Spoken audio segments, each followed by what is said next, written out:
eventually come back to win 8-3. So he's faced some struggles this season so far, but fought back nicely rather. And here's Chris Savellos. Struck out swing first time up. Runners at the corners, 2 down. Being on the mound over, change up in the dirt. Green stops it, 1-0.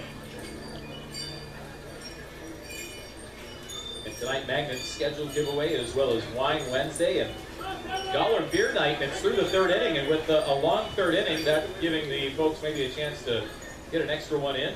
This one popped up, shallow right side. It'll be easy for Grove, just onto the outfield grass to make the catch on Savellos, but damage is done.